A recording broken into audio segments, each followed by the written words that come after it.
درسقرآن.com آپ کے لیے پیش کرتا ہے تفسیر قرآن مولانا اسلم شیخوپوری صاحب کی آواز میں۔ اور اللہ کہتے ہیں یاد کرنے کے لیے آسان، پڑھنے کے لیے آسان اور سمجھنے کے لیے آسان۔ اس کے علاوہ اس مقبول ویب سائٹ پر آپ سنیے معروف عالم دین کے اصلاحی بیانات۔ اور اسلام کا نظریہ یہ ہے انا للہ و انا الیہ راجعون۔ حمد و نعت، بچوں کے لیے اصلاحی کہانیاں اور بہت کچھ۔ محمد کا روضہ قریب آ رہا ہے، بلندی میں اپنا نصیب آ رہا ہے۔ www.درسقرآن.com۔ الحمد للہ وحدہ والصلاة والسلام على من لا نبی بعدہ، اما بعد فاعوذ باللہ من الشیطان الرجیم، بسم اللہ الرحمن الرحیم۔ یوصیکم اللہ فی اولادکم للذکر مثل حظ الانثیین، فإن كن نساء فوق اثنتين فلهن ثلثا ما ترك، وإن كانت واحدة فلها النصف، ولأبويه لكل واحد منهما السدس مما ترك إن كان له ولد، فإن لم يكن له ولد وورثه أبواه فلأمه الثلث، فإن كان له إخوة فلأمه السدس من بعد وصية يوصي بها أو دين۔ آباؤكم وأبناؤكم لا تدرون أيهم أقرب لكم نفعا، فريضة من الله، إن الله كان عليما حكيما۔ صدق اللہ العظیم۔ آج کے درس کا آغاز ہم سورۃ النساء کی آیت نمبر 10 سے کر رہے ہیں۔ جیسا کہ آپ سن چکے ہیں کہ سورہ نساء کی ابتدا میں اللہ پاک نے میراث کے احکام بیان کیے ہیں۔ اگر کسی شخص کا انتقال ہو جائے اور وہ اپنے پیچھے کچھ وراثت چھوڑ کر چلا جائے تو اس کے مال میں سے سب سے پہلے تو اس کے کفن دفن کا انتظام کیا جائے گا۔ اگرچہ اسلام نے تو کفن دفن کا طریقہ بہت سادہ رکھا ہے، اس پر زیادہ اخراجات نہیں آتے، لیکن بعض ملکوں میں اور بعض علاقوں میں کافی اخراجات اٹھ جاتے ہیں، بالخصوص مغربی ممالک میں اس پر اچھے خاصے اخراجات ہوتے ہیں۔ تو جو کچھ اس نے ترکہ چھوڑا ہے اس میں سے سب سے پہلے اس کے کفن دفن کا انتظام کیا جائے، خواہ اس پر جتنا بھی خرچ ہو جائے۔ دوسرے نمبر پر اگر مرنے والے کے ذمے کسی کا قرض ہو تو وہ ادا کیا جائے۔ تیسرے نمبر پر اگر مرنے والے نے وصیت کی ہو تو اس کے مال میں سے 1/3 مال وصیت میں لگایا جائے، اور چوتھے نمبر پر پھر جو مال بچے اس کو وراثت میں تقسیم کیا جائے۔ یہ ترتیب ہے جو ہمیں اسلام نے بتائی ہے۔ سب سے پہلے کفن دفن، دوسرے نمبر پر قرض، تیسرے نمبر پر اس کی وصیت پر عمل، اور چوتھے نمبر پر اس کی میراث کی تقسیم۔ اس کے علاوہ جو بعض لوگوں نے طریقے نکال لیے اپنی طرف سے تو ان کا اسلامی تعلیمات سے کوئی تعلق نہیں ہے۔ بعض علاقوں میں ایسا بھی کرتے ہیں کہ جب کسی مردے کو دفن کیا جاتا ہے تو اس موقع پر بھی جنازہ پڑھنے والے کی کچھ مالی خدمت کی جاتی ہے۔ یہ طریقہ بھی صحیح نہیں ہے، یہ بھی عجیب یعنی بے ڈھنگا سا طریقہ ہے کہ ہر موقع پر بعض پیشہ ور مولویوں نے اپنے کھانے پینے کا سلسلہ بنا لیا، چاہے شادی کا موقع ہو اور چاہے غمی کا موقع ہو۔ یہ ویسے ہی انسانی غیرت، انسانی مروت، انسانی شرافت اور انسانی اخلاق کے خلاف ہے کہ دوسرے پر مصیبت آئی ہوئی ہو اور کچھ لوگ مذہب کا نام لے کر کھانے پینے کے چکر میں ہوں، تو یہ انسانی اخلاق کے بھی خلاف ہے۔ حکم تو یہ دیا گیا کہ اگر کسی کے گھر میں میت ہو جائے تو اس کے لیے اور اس کے خاندان والوں کے لیے کھانے کا انتظام کیا جائے، اور ہم الٹا اس سے کھانے کی تمنا رکھتے ہیں کہ دیکھیں یہ کیا کھلائے گا، بجائے اس کے کہ اس پر عمل کیا جاتا اس کے الٹ کیا جا رہا ہے۔ اسی طریقے سے سرحد وغیرہ بعض علاقوں میں ایک ہیلا کرتے ہیں جس کا نام انہوں نے رکھا ہوا ہے ہیلا اسقاط۔ یہ بھی عجیب چیز ہے۔ اسقاط کا معنی ہوتا ہے گرا دینا، لفظی معنی، اور اس کو وہ استعمال کرتے ہیں معاف کروانے کے معنی میں۔ تصور یہ کہ مرنے والے سے ہو سکتا ہے کچھ نمازیں قضا ہوئی ہیں، ہو سکتا ہے ساری زندگی کی نمازیں قضا ہوئی ہیں، اور ہو سکتا ہے ساری زندگی کے روزے قضا ہوئے ہوں، تو یہ ایک ہی مجلس کے اندر آپس ہی میں مال کا لین دین کر کے اسے ساری زندگی کی نمازیں بھی معاف کروا دینا چاہتے ہیں اور روزے بھی معاف کروا دینا چاہتے ہیں۔ آپ اندازہ کیجئے دیدہ دلیری کا، شریعت کو بگاڑنے کا اور شریعت میں تحریف کا۔ اور اس کے لیے طریقہ یہ رکھا جو ہم نے سنا کہ مثال کے طور پر 10,000 روپے رکھے گئے، بارسوں نے کہا کہ یہ 10,000 روپے ہیں، مثلا مرنے والے کی 100 نمازوں کا فدیہ۔ اب دیکھیں چلاک بھی کتنے ہیں، اگر فدیہ دینا ہے تو یہ نہیں کہ ہر نماز کا فدیہ دیا جائے، بلکہ ایسے ایک دائرہ بنا کر بیٹھ جاتے ہیں، یہ 10,000 روپے اس نے ان کو دیے، اس نے آگے دیے، اس نے آگے دیے، دوبارہ گھوم کر اسی کے پاس آ گئے، اب 100 نمازیں تو گئیں، اب دوبارہ سلسلہ شروع ہو گیا، اب گویا کہ نئے سرے سے یہ 10,000 روپیہ دے رہا ہے وہی، لیکن یہ ہیلا کر کے کہ چونکہ میں تو دے چکا، اب دوسرے نے مجھے خوشی سے دیا ہے لہذا میں دوبارہ مالک بن گیا ہوں، تو اب دوبارہ 10,000 روپے یہ اس کو دے رہا ہے، یہ زید کو، وہ بکر کو، وہ عمر کو، وہ خالد کو، اور دوبارہ اسلم صاحب کے پاس پہنچ گئے، اب 200 نمازیں اور گئی، اب یوں اسی طریقے سے ایک ہی مجلس کے اندر گویا کہ ہزاروں نمازوں کی معافی تلافی اور سینکڑوں روزوں کی معافی تلافی ہو جاتی ہے۔ اس کا نام رکھا ہوا ہے ہیلا اسقاط۔ تو یہ طریقہ بھی غلط۔ اسی طریقے سے وراثت تقسیم کرنے سے پہلے مرحوم کے مال سے مہمانوں کا اکرام کرنا شروع کر دینا، مہمانوں کو کھلانا پلانا، یہ بھی غلط ہے۔ اسی طریقے سے دوسری رسمیں، یہ تیجے کی رسم، یہ 10ویں کی رسم، یہ 40ویں کی رسم، ان میں سے کوئی رسم بھی نہ قرآن سے ثابت، نہ حدیث سے ثابت، نہ فقہ سے ثابت، کسی شرعی دلیل سے ان میں سے کوئی رسم ثابت نہیں ہے۔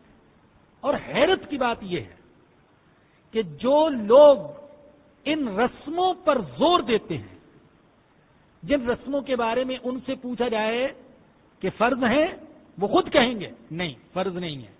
اچھا بھائی واجب ہیں، کہیں گے نہیں واجب بھی نہیں ہے۔ سنت ہے، نہیں سنت بھی نہیں ہے۔ تو پھر زیادہ سے زیادہ اگر وہ کہہ سکیں تو کہہ دیں گے کہ مستحب ہے، نفلی چیزیں ہیں۔ بھائی یہ رسمیں آپ کے بقول مستحب ہیں، نفلی چیزیں ہیں، اور میراث کا شریعت کے طریقے کے مطابق، حکم کے مطابق تقسیم کرنا وہ فرض ہے۔ فرض کو چھوڑ دیتے ہیں اور اپنے بنائے ہوئے نفل کو زندہ کرتے ہیں۔ یہی چیز ہے جس کے بارے میں اکثر کہتے رہتا ہوں، اہم کو غیر اہم بنا لیتے ہیں اور غیر اہم کو اہم بنا لیتے ہیں۔ ہماری پوری زندگی اسی میں گھوم رہی ہے، جو چیزیں اہم ہیں ان کو ہم نے غیر اہم بنا رکھا ہے، اور جو چیزیں غیر اہم ہیں ان پر لڑنے مرنے کے لیے تیار ہو جاتے ہیں۔ اگر دیہات میں کوئی شخص تیجا نہ کرے، 10واں نہ کرے، 40واں نہ کرے، تو اکثر لوگ اس کو اچھوت سمجھ لیں گے، کیونکہ اس کو کہیں گے وہابی، اور وہابی جو ہے ان کی لغت میں اچھوت کا درجہ رکھتا ہے کہ اس سے کوئی تعلق نہ رکھا جائے، یہ وہابی ہے، تیجا بھی نہیں کرتا، 10واں بھی نہیں کرتا اور 40واں بھی نہیں کرتا، اور کہتے ہیں مر گیا مردود، نہ صلات نہ درود، مر گیا مردود، نہ صلات نہ درود، کچھ بھی نہیں کر رہے، چاہے آپ خفیہ طور پر لاکھوں روپے خرچ کر دیں، ان کی نظر میں اس کی کوئی وقت نہیں، ان کو کھلائیں ان کو۔ میں یہ سمجھتا تھا کہ یہ جو کہا جاتا ہے کہ یہ لوگ کھانے پینے کے چکر میں ہوتے ہیں یا کھانے پینے کے انتظار میں ہوتے ہیں، یہ بات صحیح نہیں ہے۔ اتنا لالچی کون ہوگا کہ کسی کے گھر میں میت پڑی ہوئی ہو یا میت اٹھے کسی کے گھر سے اور کچھ لوگ کھانے کے چکر میں وہ دیکھیں اس سے کیا ملتا ہے کھانے کو، تو میں اسے بے بنیاد بات سمجھتا تھا۔ میرے والد صاحب کا انتقال ہوا، اللہ ان کی مغفرت فرمائے، تو میں نے کوئی رسم نہیں کی، تو میں نے دیکھا، میرے کانوں میں یہ بات آئی کہ بعض کہہ رہے ہیں ہمارا فلاں مرا تھا تو ہم نے تو کھلایا تھا، یہ کیوں نہیں کھلا رہا؟ اللہ اکبر۔ میں نے کہا میں نے تو تم میں سے کسی کا نہیں کھایا الحمدللہ، لہذا مجھ سے بھی کوئی مطالبہ نہ کرے۔ تب یہ حقیقت مجھ پر منکشف ہوئی کہ واقعتاً بعض لوگ اس انتظار میں ہوتے ہیں کہ دیکھیے یہ کیا کھلاتا ہے، کیسے پرتکلف کھانے مرحوم یا مرحومہ کے ایصال ثواب کے لیے پکتے ہیں، اور کھاتے کون ہیں؟ چودھری، وڈیرے، پیسے والے۔ بالفرض تیجا، 10واں، 40واں اگر ایصال ثواب کے لیے ہے تو ایصال ثواب تو تب ہوگا جو ہمیشہ آپ کے سامنے الفاظ دہراتا رہتا ہوں، ایک ہے وصول ثواب، ایک ہے ایصال ثواب۔ بھائی وصول ثواب تو یہ کہ پہلے میں ثواب کو وصول کروں اپنے اللہ سے، اور ایصال ثواب یہ کہ پھر وہ ثواب میں دوسرے کو پہنچا دوں۔ لیکن جب مجھے خود ہی ثواب وصول ہی نہیں ہوا تو ایصال کیسے ہوگا؟ ایصال تو وہاں ہوتا ہے جہاں وصول ہو، اور جہاں وصول ہے ہی نہیں تو ایصال کیا ہوگا؟ آپ نے مجھ سے کچھ قرضہ لینا ہے اور میں نے کسی سے قرضہ لینا ہے، آپ مجھے کہیں کہ دیکھیں جب اس سے ملا تو مجھے دینا ہوگا، میں کہتا ہوں ٹھیک ہے، جب ملا تو دے دوں گا، تو جب ملا ہی نہیں تو میں آپ کو دوں گا کیا؟ تو ایصال بغیر وصول کے ہو نہیں سکتا، اور صرف چودھریوں کو کھلانے سے تو ثواب نہیں ملتا۔ یتیموں کا حق، غریبوں کا حق، ضعیفوں کا حق، کمزوروں کا حق آپ کھلا دیں، وزیروں کو، مشیروں کو، تھانے داروں کو، فوجیوں کو، اور کھاتے پیتے لوگوں کو، پیسے والوں کو، اور بیچارے غریب انتظار میں رہیں کہ کب یہ کھا کر ہٹتے ہیں تو ہم بھی بچا کچا کچھ کھا لیں گے، تو ایسی جگہ پر وصول ثواب نہیں ہوگا تو ایصال ثواب کیسے ہوگا بھائی؟ تو رسموں پر زور، جو غیر اہم ہے اس پر زور، جو اہم ہے اس پر زور نہیں۔ اندازہ کیجئے قرض کے بارے میں کتنی سخت وعیدیں ہیں۔ نبی کریم صلی اللہ علیہ وسلم کے سامنے کچھ جنازہ لایا جاتا، آپ پوچھتے اس کے ذمے قرضہ ہے؟ بتایا جاتا نہیں، آپ جنازہ پڑھ لیتے۔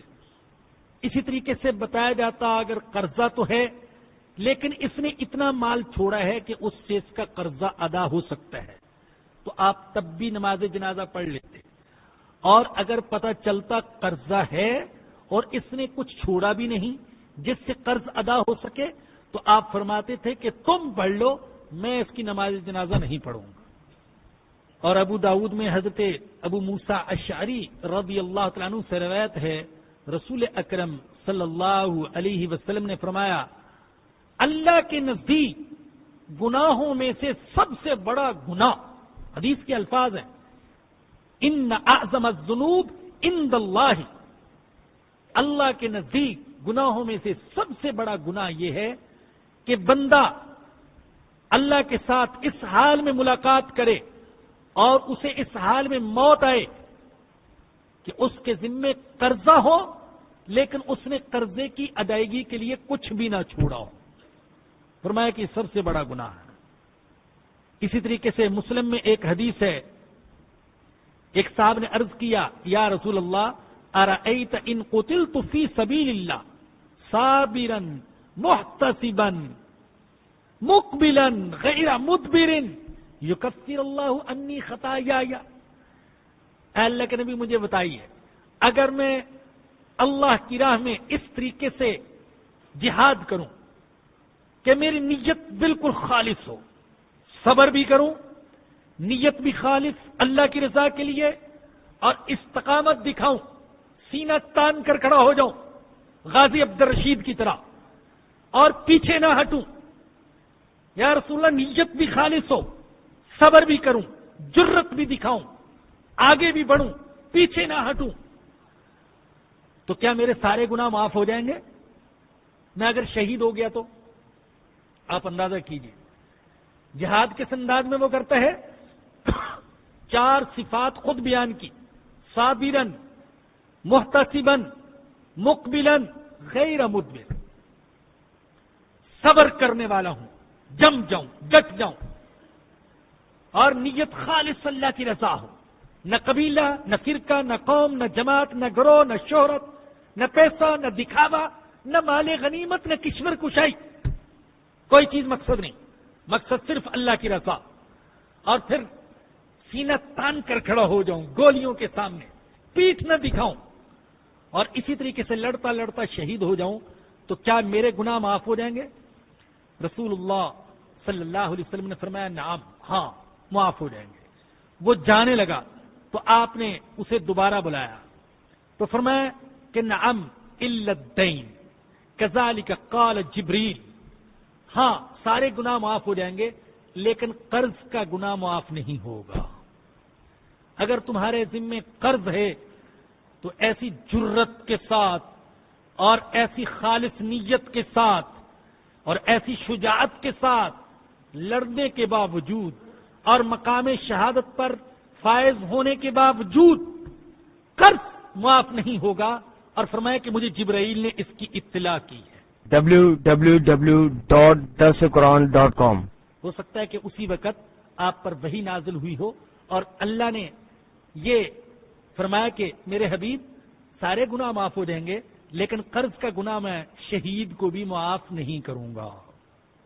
میرے بھائیو سوچئے حقوق العباد کی کتنی اہمیت ہے، کس قدر اہمیت. شہید کو بھی معاف نہیں ہو رہے حقوق العباد، اور ہم ایسے ہضم کر جاتے ہیں کہ ڈھکار بھی نہیں مارتے. پتہ ہی نہیں، بہت سے لوگ بالکل پتہ ہی نہیں، ایسے لاپرواہ ہو جاتے ہیں دوسرے کا حق کھا کر جیسے کچھ ہوا ہی نہیں. ارے اللہ کا بندہ، تو نے اپنی آخرت تباہ کر لی، اپنا اعمال نامہ کالا کر لیا، ایسا گناہ کیا ہے کہ شہید کو بھی معاف نہیں ہو سکتا اور تمہیں اس کی پرواہ نہیں. کوشش کرنی چاہیے بھائی. ہو سکتا ہے یہاں مجمع میں ایسے حضرات اور خواتین بھی بیٹھی ہوں کہ جن کے ذمے قرض ہو اور قرض کی ادائیگی کی کوئی صورت نہ بنتی ہو. ہم اللہ سے دعا کرتے ہیں کہ اللہ پاک ان کے لیے قرض کا ادا کرنا آسان فرما دے. لیکن یہ بات بھی یاد رکھیں، اللہ کے نبی نے فرمایا جس کے ذمے قرض ہو اور وہ قرض ادا کرنے کی کوشش کرے تو اللہ پاک ادائیگی کی صورتیں پیدا فرما دیں گے، اور جس کے ذمے قرض ہے اور وہ ادا کرنے کی کوشش ہی نہیں کرتا تو اللہ بھی ایسے کے لیے آسانیاں پیدا نہیں فرماتے. اپنے معیار زندگی کو ذرا بھی نیچے نہیں لانا چاہتا، ذرا بھی. بہت سارے لوگ ہم سے کہتے رہتے ہیں مولوی صاحب بہت قرضہ ہے، دعا کیجیے، کوئی وظیفہ بتائیے. اور ایسا سمجھتے ہیں کہ صرف وظیفہ بتایا تو ہم سو جائیں گے تو صبح اٹھیں گے تکیے کے نیچے اللہ پاک نوٹ بھیج دے گا قرض ادا کر کے، مولوی صاحب کے لیے بھی دعا کر دیں گے. ہم کہتے ہیں بھی اللہ کے نبی نے یہ دعا سکھائی ہے، آپ یہ دعا پڑھا کرو، اللہم اکفنی بحلالک عن حرامک واغننی بفضلک عمن سواک، یا پھر یا رزاقو یا رزاقو. اس کا وظیفہ کرو، اللہ آسانی پیدا فرمائے گا. لیکن کوشش بھی تو کرو بھائی. کوشش تو کرتا نہیں اور چاہتا ہے کہ وظیفوں سے میرا قرضہ ادا ہو جائے. معیار زندگی کو ذرا بھی نیچے نہیں لاتا، اونچا معیار رکھنا چاہتا ہے. شادی بیاہ کے موقع پر اڑوس پڑوس میں اپنی ناک اونچی رکھنا چاہتا ہے، رشتہ داروں میں اپنی ناک اونچی رکھنا چاہتا ہے، گاڑی اعلیٰ سے اعلیٰ رکھنا چاہتا ہے، اور ہوٹلوں میں کھانے بھی کھانا چاہتا ہے، سپاٹے بھی کرنا چاہتا ہے، اور چاہتا ہے کوئی وظیفہ مل جائے جس سے قرض ادا ہو جائے. بھائی کچھ معیار زندگی کو نیچے لے آؤ اللہ کے بندے. الحمدللہ میرے مالک کا مجھ پر خاص کرم ہے. جیسا کہ آپ جانتے ہیں کبھی کبھی منہ سے نکل جاتا ہے، میں چھوٹا سا کاروبار بھی کرتا ہوں، شہد بیچتا ہوں، الحمدللہ مسواکیں بھی بیچتا ہوں. ساتھ یہ بھی کہہ دوں، یہ بتاتا اس لیے ہوں تاکہ دلوں سے یہ حلال کمانے کو جو کم تر چیز سمجھا جاتا ہے یہ چیز نکل جائے. یہ صرف اس لیے میں بتاتا ہوں. لیکن الحمدللہ قرض سے پاک ہوں، یہ مالک کا کرم ہے۔ کوئی ایسا نہیں جو میرا دروازہ کھٹکھٹائے کہ ہمارا قرض ہے وہ ادا کر۔ بیٹی کی شادی بھی کی ہے آپ کے سامنے، الحمدللہ عمرے کی بھی سعادت حاصل ہوئی، لیکن قرض کے چکر میں نہیں پڑے۔ مگر ساتھ یہ بھی بتا دوں، اگر کبھی اللہ توفیق دے تو اپنے گھر والوں کو میرے گھر میں بھیج دیجیے گا۔ الحمدللہ ہمارا رہن سہن بہت سادہ ہے، جو بالکل غربت کے زمانے میں تھا اب بھی ویسے ہی ہے، اس میں کوئی تبدیلی نہیں لائی، نہ کوئی نئے فرنیچر، نہ کوئی پردے، نہ کوئی صوفے اور نہ کوئی دوسری چیزیں، الحمدللہ اس کو سادہ رکھا ہے۔ تو بھائی معیار زندگی کو کچھ سادہ کیجیے، اللہ پاک قرض ادا کرنے کی صورتیں پیدا فرما دیں گے، اور دعا بھی کرتے رہیں۔ تیسرے نمبر پر جو چیز ہے وہ وصیت۔ وصیت کے بارے میں ایک بات تو یہ جان لیں کہ وارث کے لیے وصیت کرنا جائز نہیں ہے، وارث کے لیے وصیت نہیں ہے۔ وارث کے لیے تو میراث ہے، جب اس کو میراث میں حصہ مل رہا ہے تو وصیت کیوں؟ اگر وصیت جائز ہوتی تو لوگ یہ کر سکتے تھے کہ ایک وارث کو زیادہ دے دیتے اور دوسرے وارث کو کم دیتے۔ اللہ پاک نے راستہ ہی بند کر دیا، ایسا نہیں کر سکتے ہو۔ ایک بیٹے کے لیے وصیت کر جاؤ، ایک بیٹی کے لیے وصیت کر جاؤ، زندگی میں کچھ دینا چاہو تو دے لو، لیکن مرنے کے بعد مرنے والے کا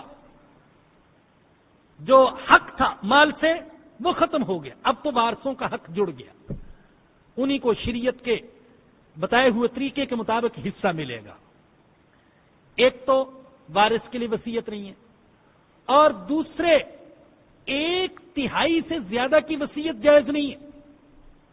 اندازہ کیجئے کیسے انسانی نفسیات کو، انسان کی کمزوریوں کو، اس کی اولاد کی کمزوریوں کو ملحوظ رکھا گیا ہے۔ یہ بھی تو کہا جا سکتا تھا ارے پورا مال دے دو، دیکھا جائے گا، اللہ مالک ہے، اللہ پر توکل کرو۔ یہ صحیح ہے، اچھی بات ہے اللہ پر توکل کرنا، لیکن ہم میں سے ہر کوئی حضرت ابو بکر صدیق جیسا ایمان نہیں رکھتا کہ اگر گھر خالی ہو جائے تو بھی اللہ کے ساتھ تعلق جڑا رہے، اور تو بھی کسی کے سامنے ہاتھ نہ پھیلے۔ میں تو کہا کرتا ہوں یہ جیب بھی اسی لیے دل کے پاس، اس کے اندر کچھ ہو تو ہمارا دل مضبوط رہتا ہے، اور یہ خالی ہو تو دل بھی ڈاواڈول ہو جاتا ہے۔ تو بھائی اس لیے وصیت سارے مال کی جائز نہیں ہے۔ حضرت سعد رضی اللہ عنہ نے ارادہ کیا، حضور گئے عیادت کے لیے، بیمار تھے اور بظاہر موت کا وقت قریب تھا، بظاہر موت نہیں آئی ویسے اس بیماری میں، لیکن بظاہر موت کا وقت انہیں سمجھا کہ قریب ہے۔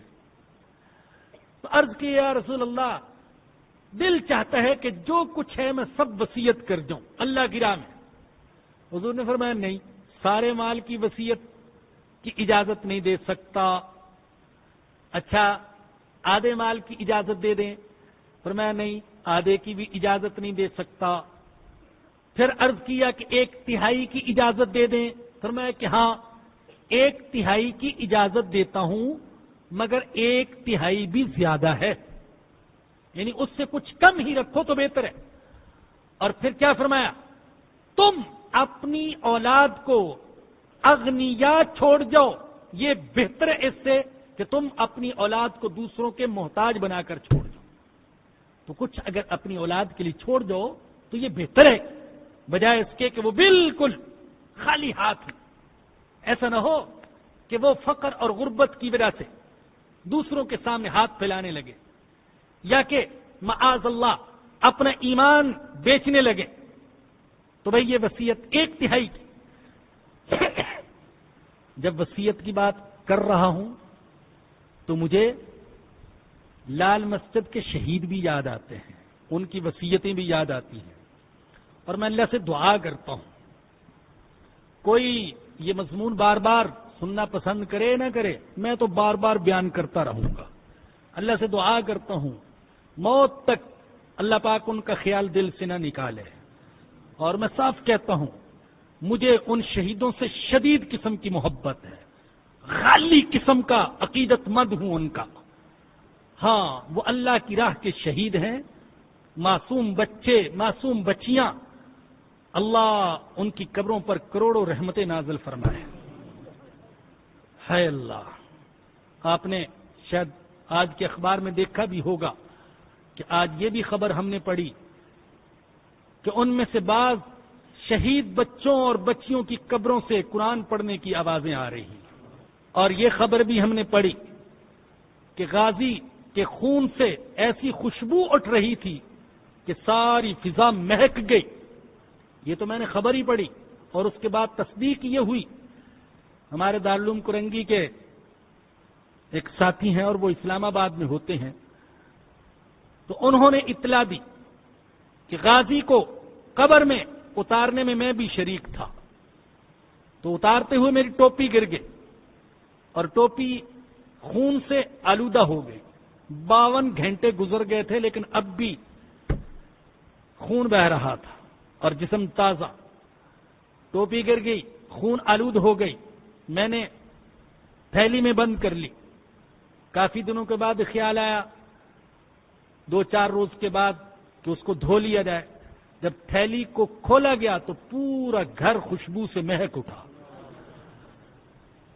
شہید مرا نہیں کرتے، وہ مخلص لوگ تھے، ان کے اخلاص میں کوئی شک نہیں ہے۔ تو ان کی وصیتیں جو آج اخبارات وغیرہ کے ذریعے سے سامنے آ رہی ہیں، بڑی عجیب و غریب وصیت ہے۔ کسی چھوٹے سے بچے کی وصیت، اور کسی چھوٹی سی معصوم بچی کی وصیت، اور کسی بڑے کی وصیت، اور کسی باپ کی وصیت۔ غازی کی وصیت جو وصیت کرتا ہے کہ میری شہادت کے بعد اپنی بہن سے کہتا ہے میری شہادت کے بعد میں بھی شہید ہو جاؤں گا، والدہ بھی شہید ہو چکی، ہماری شہادت کے بعد اے بہن رونا نہیں ہے، خوشی منانا ہے۔ اور وصیت کرتا ہے اہلیہ کو، اولاد کو عالم بنانا ہے، اور وصیت کرتا ہے، اللہ کی شان بھی دیکھے، کہ میرے ہاں اگر بیٹا پیدا ہوا تو اس کا نام بھی غازی عبدالرشید ہی رکھنا ہے۔ اور اللہ کی شان، ادھر ایک غازی شہید ہوا اور دوسرا غازی آ گیا۔ میں تو کہتا ہوں اللہ فرما رہے ہیں، پوچھ رہے ہیں تم کتنے غازیوں کو ختم کرو گے؟ اللہ اکبر۔ ان کی وصیتیں، دین کے بارے میں وصیتیں، ایمان کے بارے میں وصیتیں، قرآن کے بارے میں وصیتیں، تو شہداء کی وصیتوں پر کاش عمل کیا جاتا۔ اللہ کے بندوں نے ان کی وصیتیں غائب ہی کر دی، غائب ہی کر دی۔ اور یہ بھی ایک بات بتا دوں وصیت کے حوالے سے، اللہ کے نبی نے فرمایا کہ مسلمان کی ایک رات بھی ایسی نہیں گزرنی چاہیے کہ اس کے پاس اس کی وصیت لکھی ہوئی نہ ہو۔ اللہ کے نبی نے فرمایا مسلمان کی ایک رات بھی ایسی نہیں گزرنی چاہیے کہ اس کے پاس اس کی وصیت لکھی ہوئی نہ ہو۔ وصیت کا نہ لکھنا اس بات کی دلیل ہے کہ یہ سمجھ رہا ہے کہ ابھی موت کہاں آئے گی، اور وصیت کا لکھے رکھنا اس بات کی دلیل ہے کہ یہ ہر وقت موت کے لیے تیار بیٹھا ہے۔ پتہ نہیں مسجد سے باہر نکل سکیں گے نہیں نکل سکیں گے، پتہ نہیں گھر جا سکیں گے نہیں جا سکیں گے، اور پتہ نہیں پیر کی صبح کا سورج طلوع ہوتا دیکھ سکیں گے یا کہ نہیں دیکھ سکیں گے۔ تو اللہ کے نبی نے فرمایا کہ اپنی وصیت ہر وقت تیار رکھو۔ تو یہ بھائی 4 کام کرنے ترتیب سے، پہلے کفن دفن کا انتظام، پھر قرض کی ادائیگی، اس کے بعد 1/3 مال میں وصیت کا نفاذ، اور چوتھے نمبر پر پھر میراث کی تقسیم ہے۔ اور اللہ یہاں اس کی تفصیل بتا رہے ہیں، بڑے آسان انداز میں اللہ پاک نے میراث کے مسائل بیان فرمائے ہیں۔ میں قربان جاؤں اپنے اللہ کے کلام پر اور انداز کلام پر۔ یعنی آپ دیکھیں کہ دنیا کی جو قانونی زبان ہوتی ہے بڑی مشکل زبان ہوتی ہے، قانونی زبان۔ آپ پاکستان کے قانون کو دیکھیں اور دوسرے ملکوں کے قانون کو دیکھیں تو عجیب ان کی زبان ہوتی ہے، بعض اوقات مقصد ہاتھ میں نہیں آتا کیا کہا جا رہا ہے۔ وکیلوں کا سہارا لینا پڑتا ہے اور قانون دانوں سے پوچھنا پڑتا ہے اور میرے اللہ نے میراث جیسے مسائل اتنے آسان فہم انداز میں بیان فرمائے ہیں کہ ایک شہری بھی سمجھ سکتا ہے اور ایک دیہاتی بھی سمجھ سکتا ہے. آپ دیکھیے فرمایا کہ یوصیکم اللہ فی اولادکم، اللہ تمہیں حکم دیتے ہیں تمہاری اولاد کے بارے میں، وصیت کرتا ہے، تاکیدی حکم دیتا ہے اللہ پاک، یوصیکم اللہ فی اولادکم، تمہاری اولاد کے بارے میں. اور اس بات کو بھی ذہن میں رکھیں کہ اللہ پاک نے سب سے پہلے اولاد کے حصے بیان کیے اور اس کے بعد والدین کے اور اس کے بعد میاں بیوی کے. اللہ پاک جانتے ہیں کہ سب سے زیادہ تعلق اولاد کے ساتھ ہے اور مرنے کے بعد سب سے زیادہ فکر بھی انسان کو اپنی اولاد کی ہوتی ہے، پھر والدین کی محبت اور پھر میاں بیوی کا آپس میں تعلق. تو اس ترتیب سے پہلے اولاد کے بارے میں فرمایا یوصیکم اللہ فی اولادکم، تمہاری اولاد کے بارے میں. کون سی اولاد؟ صلبی اولاد، حقیقی اولاد، بیٹے ہوں یا بیٹیاں. اور اگر حقیقی اولاد نہ ہو تو اولاد کی اولاد یعنی پوتے اور پوتیاں، یہ سب اس میں آ گئے. اللہ تمہیں حکم دیتے تمہاری اولاد کے بارے میں للذکر مثل حظ الانثیین، لڑکے کا حصہ دو لڑکیوں کے حصے کے برابر ہوگا.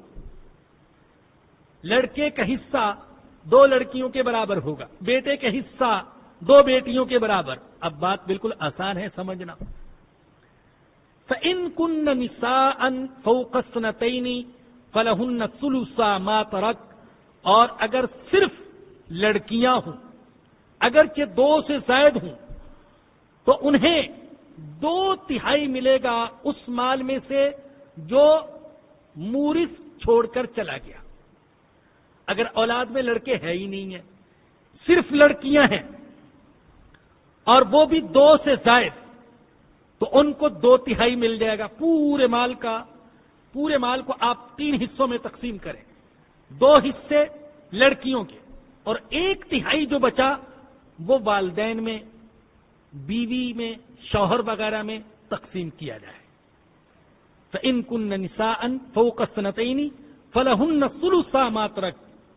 اور یہاں سوال اٹھتا ہے کہ اگر لڑکیاں صرف 2 ہوں، اللہ نے تو بیان فرمایا کہ اگر 2 سے زیادہ ہوں تو پھر ان کے لیے حکم یہ ہے کہ پورے مال کا 2/3 2 حصے ان کو مل جائیں گے، 1 حصہ والدین کو، بیوی کو، شوہر کو.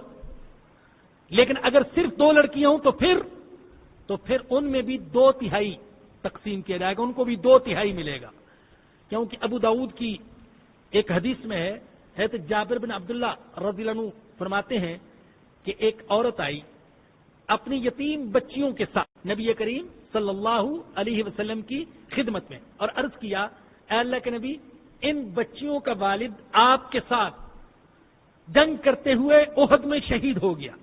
اس کی شہادت کے بعد ان کے چچا نے سارے مال پر قبضہ کر لیا. اب ان بچیوں کا گزارا کیسے ہوگا؟ اور جوان ہوگی تو میں ان کا نکاح کیسے کروں گی؟ میرے پاس تو کچھ ہے ہی نہیں. تو آپ نے فرمایا کہ تمہارا فیصلہ اللہ کرے گا. چنانچہ یہ آیت کریمہ نازل ہوئی تو اللہ کے نبی نے ان کے چچا کو بلایا اور فرمایا کہ جتنا بھی مال تم نے قبضے میں لیا ہے اس کا 2/3 ان بچیوں کو دے دو. حالانکہ وہ 2 تھی.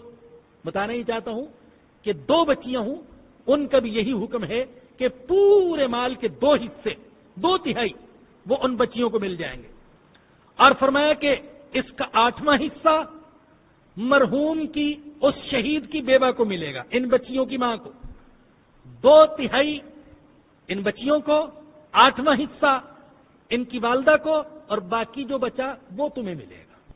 تو اگر صرف بیٹیاں ہوں 2 یا 2 سے زیادہ تو ان کا حکم یہ کہ مرنے والے کے پورے مال کا 2/3 مال وہ بیٹیوں کو مل جائے گا اور 1/3 دوسرے وارثوں میں تقسیم کیا جائے گا.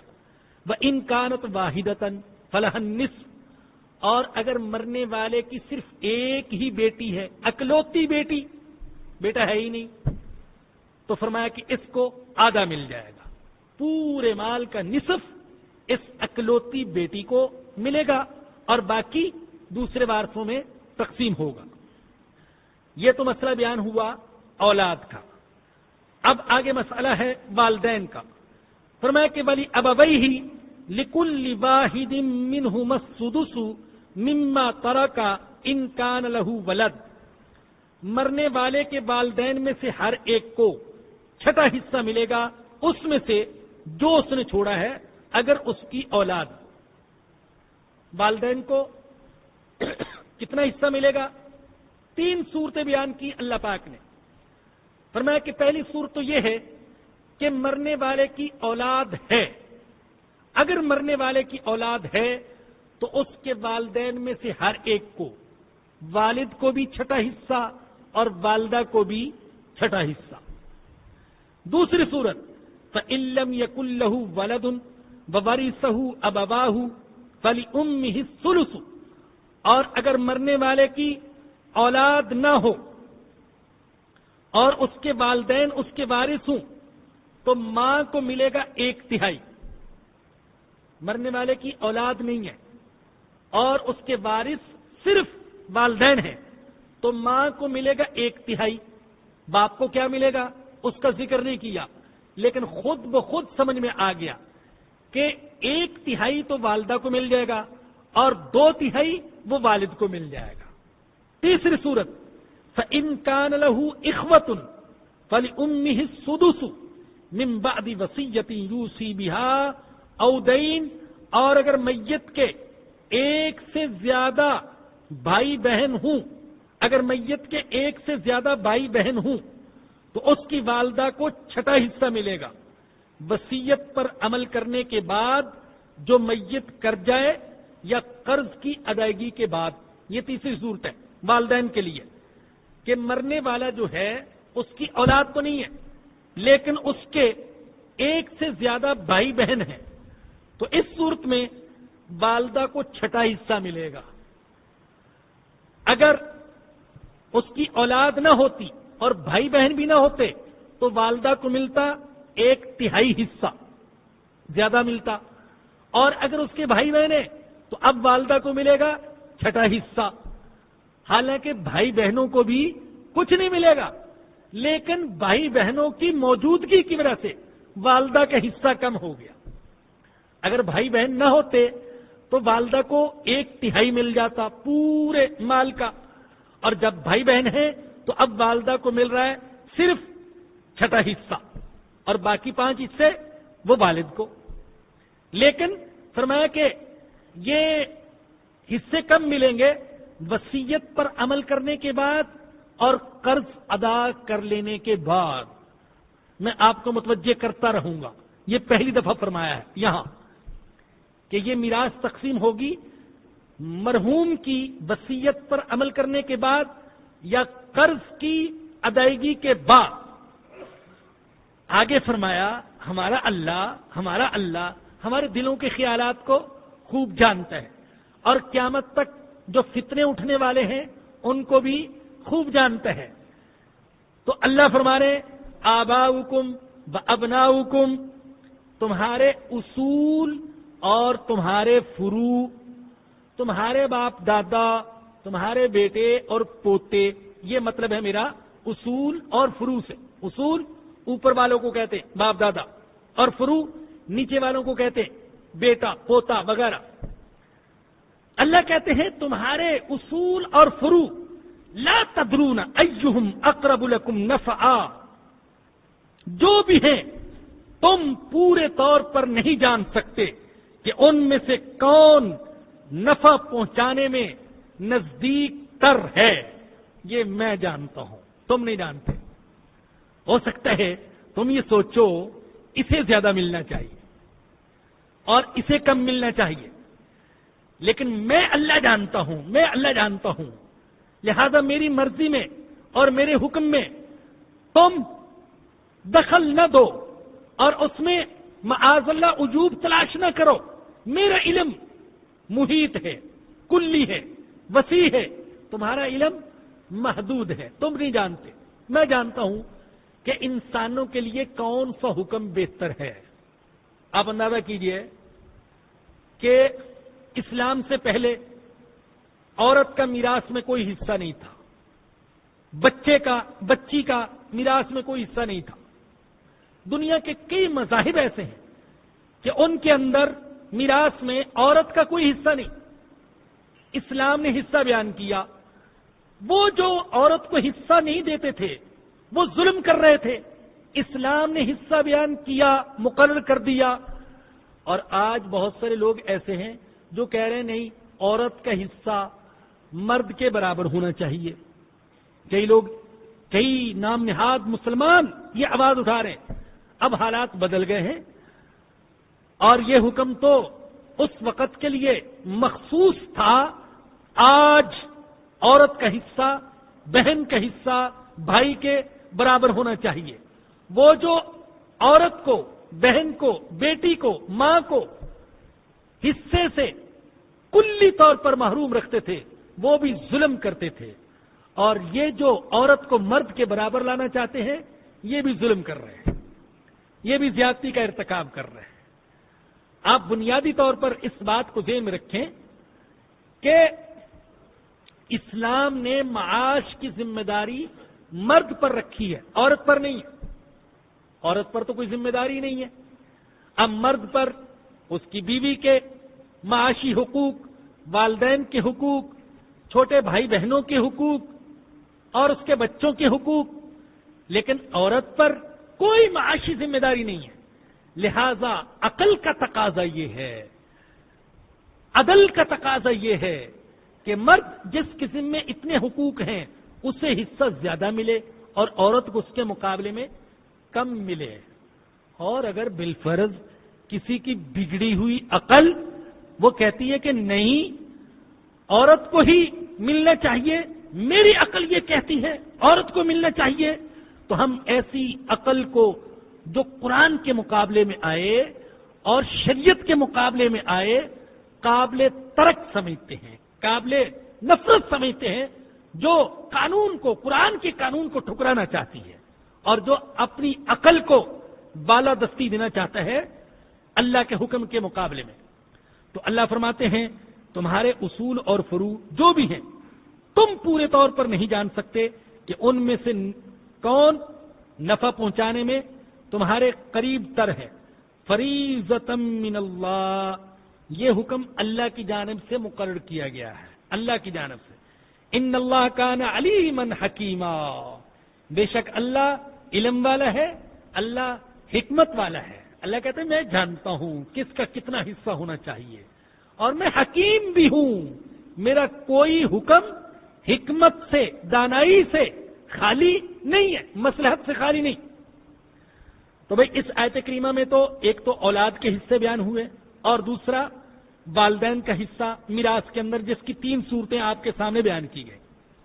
اگلی آیت کے اندر شوہر اور بیوی کا میراث میں حصہ فرمایا کہ وَلَكُمْ نِصْفُ مَا تَرَكَ أَزْوَاجُكُمْ إِن لَّمْ يَكُن لَّهُنَّ وَلَدٌ، اور تمہیں اس ترکے کا نصف ملے گا جو تمہاری بیویاں چھوڑ جائیں اگر ان کی اولاد نہ ہو.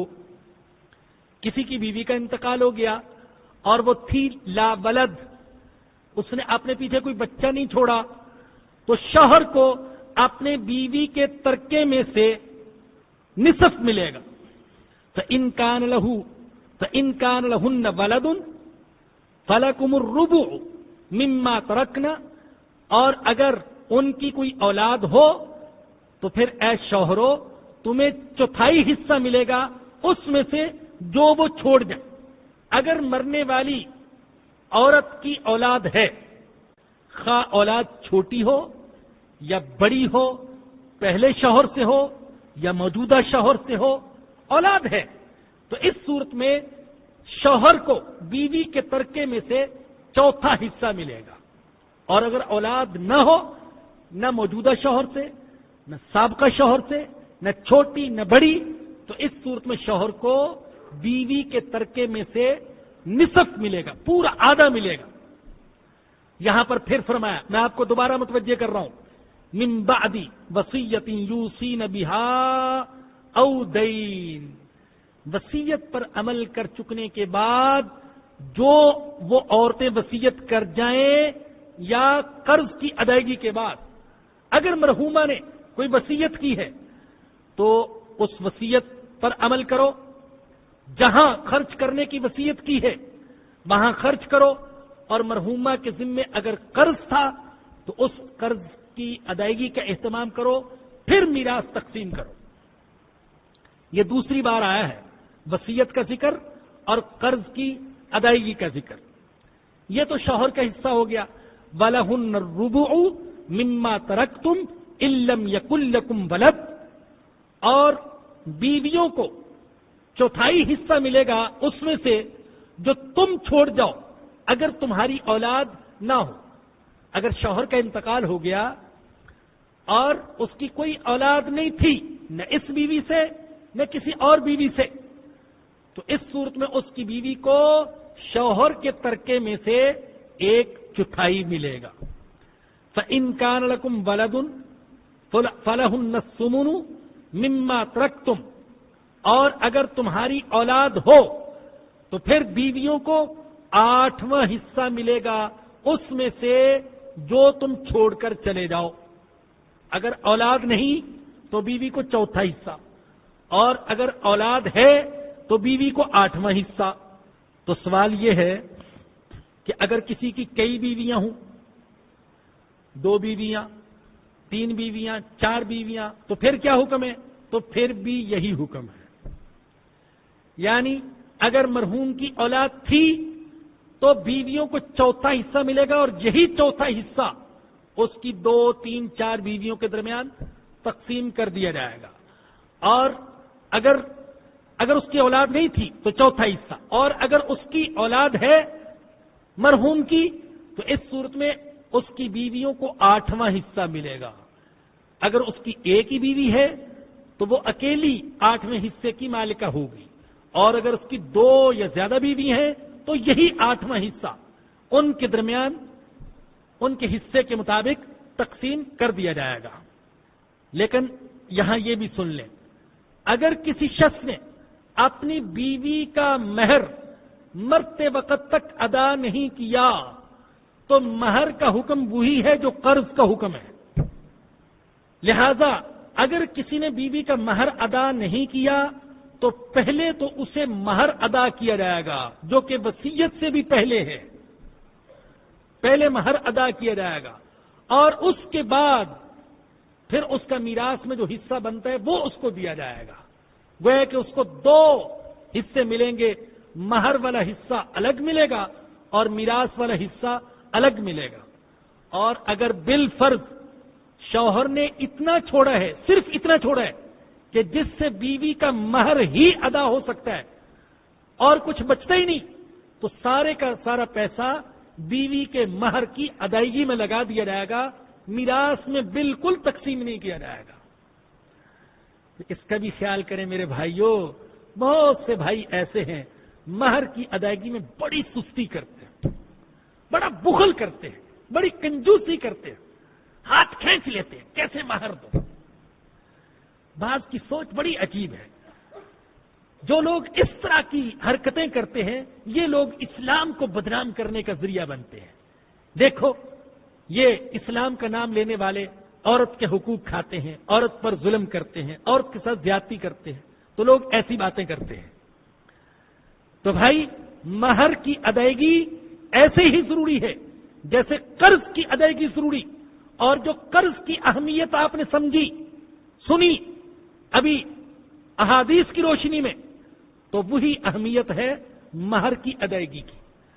یہاں پر پھر فرمایا تیسری بار، من بعد وصیت توصون بها او دین، اس وصیت پر عمل کرنے کے بعد جو تم کر جاؤ یا قرض کی ادائیگی کے بعد۔ آپ اندازہ کیجئے 3 بار یہاں اللہ نے فرمایا ہے من بعد وصیت، من بعد وصیت، وصیت اور قرض کا ذکر 3 بار کیا ہے۔ ان 2 آیتوں کے اندر 3 دفعہ اللہ نے وصیت کا ذکر کیا اور قرض کا ذکر کیا۔ www.darsequran.com. اور پھر دیکھیں ترتیب کے اعتبار سے تو جیسے میں نے بتایا، پہلے کفن دفن ہے، پھر قرض ہے، پھر وصیت ہے، لیکن اللہ پاک نے وصیت کو پہلے ذکر کیا ہے اور قرض کو بعد میں ذکر کیا ہے۔ حالانکہ ترتیب کے اعتبار سے قرض کی ادائیگی مقدم ہے وصیت پر عمل کرنے سے، لیکن اللہ پہلے وصیت کا حکم فرما رہے ہیں، پھر قرض کی ادائیگی کا۔ علماء کہتے ہیں اس لیے کہ جس کے لیے وصیت کی ہے رشتہ داری کے اعتبار سے اس کا میراث میں کوئی حق نہیں ہے، اور کوئی ایسی چیز بھی نہیں جس کا اس کو معاوضہ ملنا ہو، نہ تو رشتہ داری کا حق ہے، نہ کوئی معاوضہ ہے اس کا، نہ قرض ہے، ایک تبرع ہے، ایک نفلی چیز ہے جو اس کو ملنے والی ہے۔ تو لہذا جس کے لیے وصیت کی گئی وہ تو مطالبہ نہیں کرے گا، قرض والا تو خود مطالبہ کرے گا، وہ تو گریبان پکڑے گا میرا قرض ادا کرو۔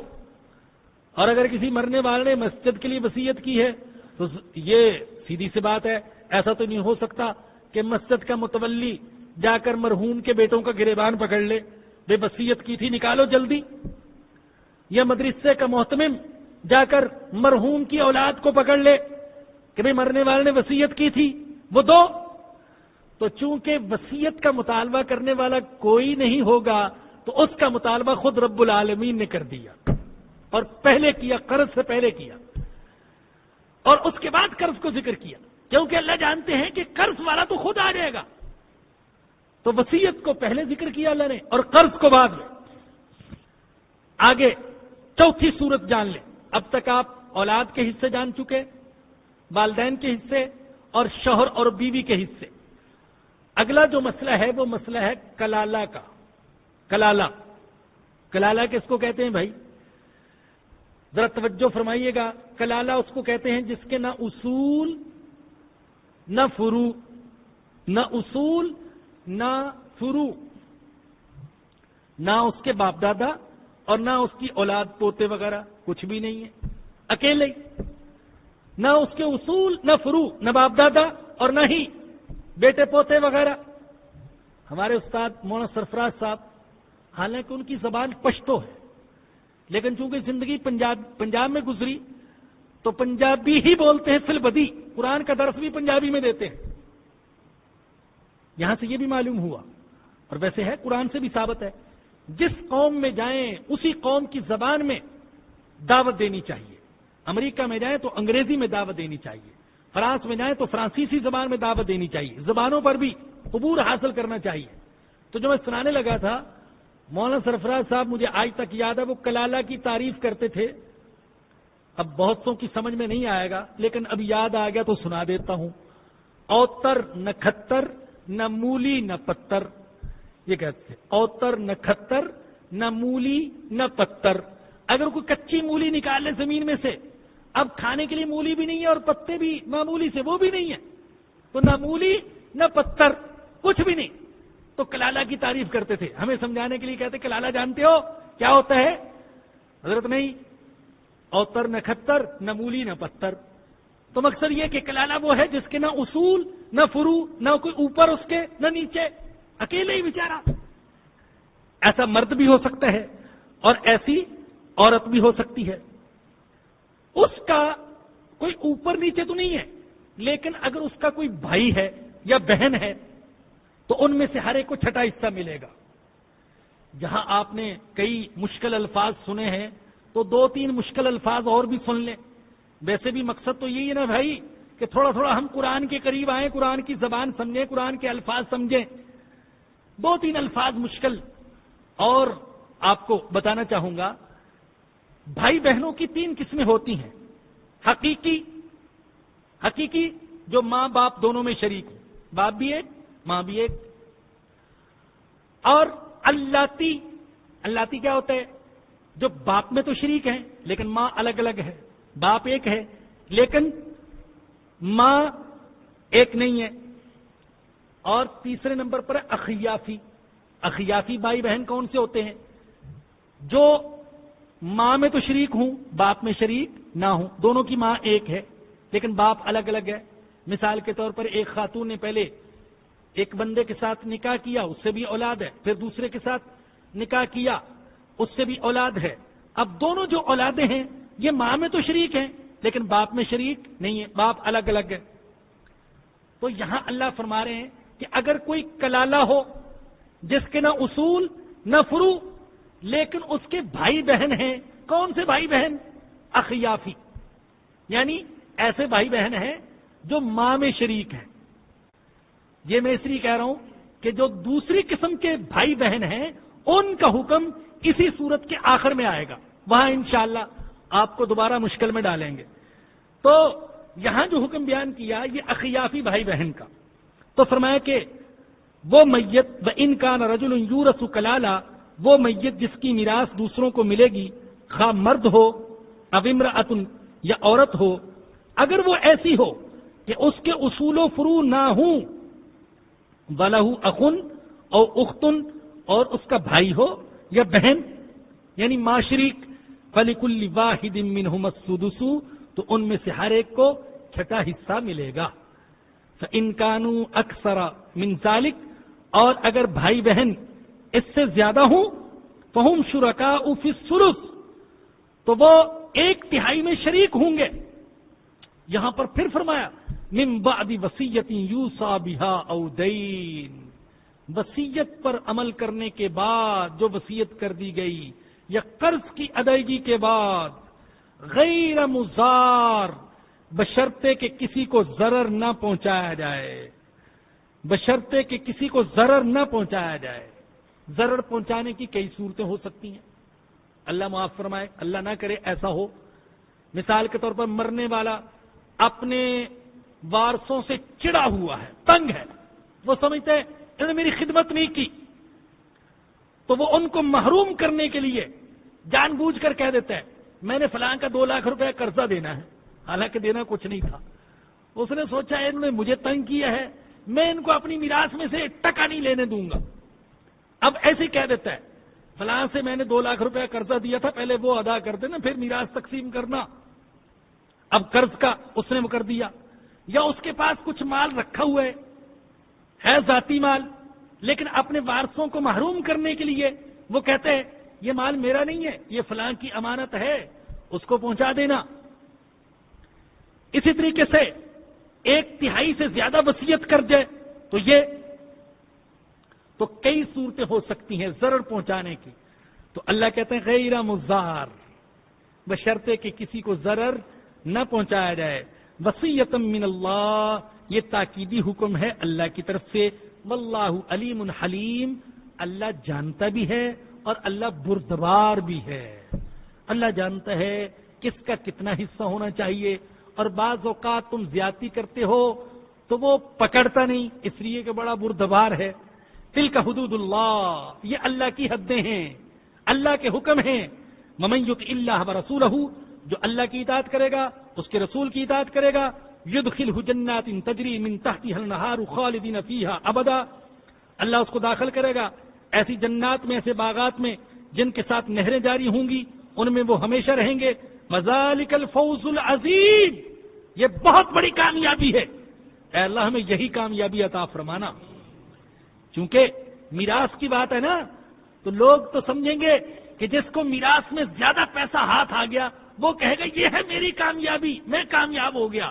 اللہ کہتا ہے نہیں، پیسہ ہاتھ آنے میں کامیابی نہیں ہے، بلکہ اللہ اور اس کے رسول کے حکموں پر چلنے میں کامیابی ہے. ومن یعص اللہ ورسولہ، اور جو نافرمانی کرتا ہے اللہ اور اس کے رسول کی، ویتعد حدودہ، اور اس کی حدود سے تجاوز کرتا ہے، یدخلہ نارا خالدا فیہا، اسے داخل کرے گا ایسی دوزخ میں جس میں وہ ہمیشہ رہے گا. وَلَهُ عذاب مہین، اور اس کے لیے ذلیل کرنے والا عذاب ہے. وآخر دعوانا الحمد للہ رب العالمین.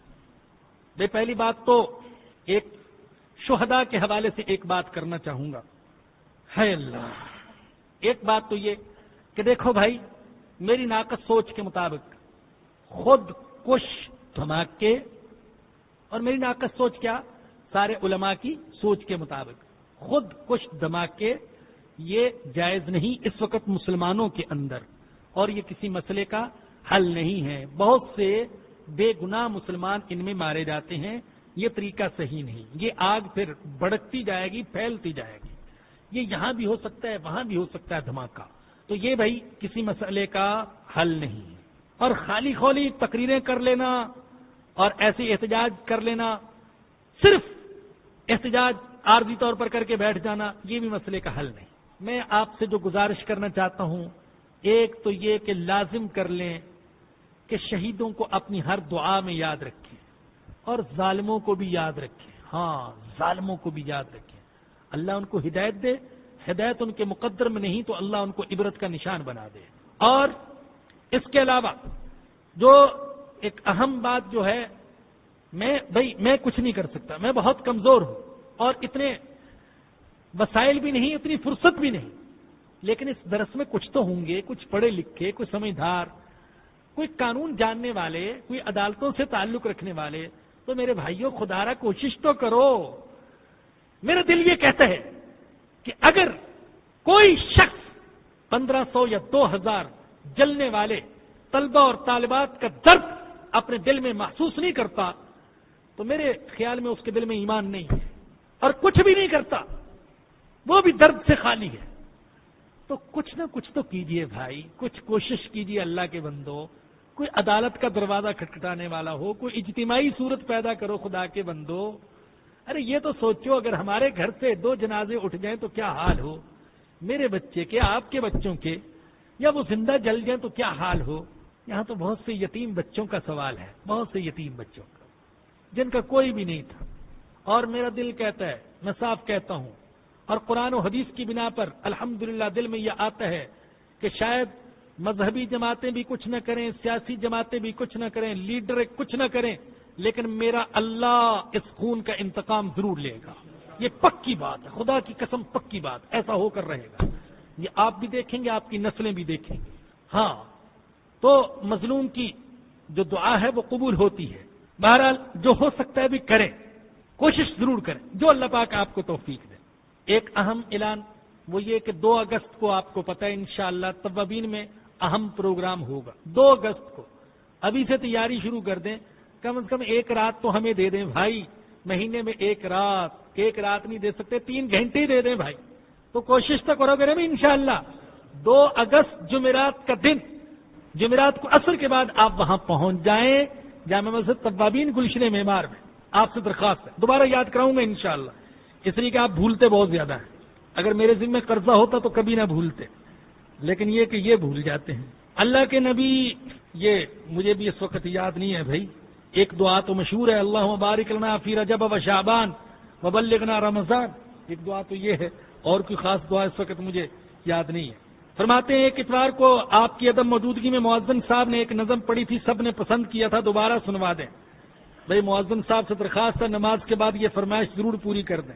میرا بیٹا کینیڈا میں انٹرویو کا انتظار کر رہا ہے 2 سال سے. یہ اللہ پاک کامیاب فرمائے بھائی، اور اللہ دین بھی عطا فرمائے، دنیا بھی عطا فرمائے. یہ نواسی کے لیے انہوں نے دعا کے لیے کہا ہے، ہم دل سے دعا کرتے ہیں اللہ پاک اس کو صحت عطا فرمائے. بول نہیں سکتی، اللہ پاک اس کو قوت گویائی عطا فرمائے. عرفان بھائی، اظہر بھائی، سلمان بھائی کے حق میں دعا کر دیں، اللہ پاک ان کو کامیاب فرمائے.